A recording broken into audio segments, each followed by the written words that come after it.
So, this is my first time playing Legend of Zelda Skyward Sword, and man, I gotta say, this is not my favorite Zelda game, but it's not a bad game by any means. I think I was just spoiled by Breath of the Wild, and this just did not help the game's case.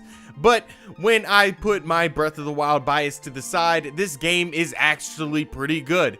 While it does start off slow, Skyward Sword is your typical Zelda game. Open areas to explore, dungeons to solve, and some decent boss battles too. Now chronologically, this is the first Zelda game of the Legend of Zelda's very convoluted storyline, and yeah, you thought Kingdom Hearts was bad? At some point, this storyline branches into 3 different storylines. If only Link would have stopped f***ing with that sword in the Temple of Time, we wouldn't have this problem. For this game being an HD remaster, it does show a drastic change from the original. Vibrant colors, really good character models, all while holding a 60 frames per second when the Switch is docked.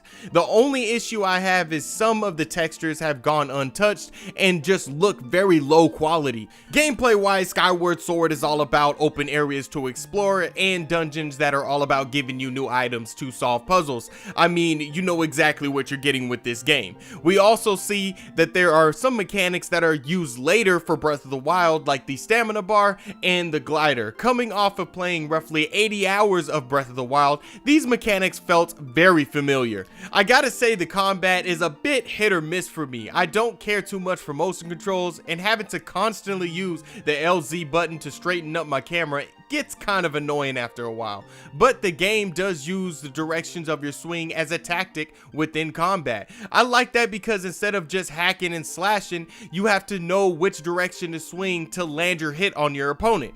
Overall, Skyward Sword is a really good Zelda game so far. If you are a person that has never played a Zelda game before, this is a good place to start. For me though, it's a good game that does suffer from a few setbacks. These setbacks unfortunately come from it being such a Wii influenced game, but the transition to Nintendo Switch is still a good one. Relax and take it easy, bro. Yeah, man, cool out. Relax and take it easy, bro. Yeah, man, cool out. Hey. Relax and take it easy, bro. Yeah, man, cool out. Relax and take it easy, bro. Yeah, man, cool out. Brother stomach on empty, pockets looking skimpy, consciousness is flimsy. Holla if you hear me, gang, you battling that. Seconds away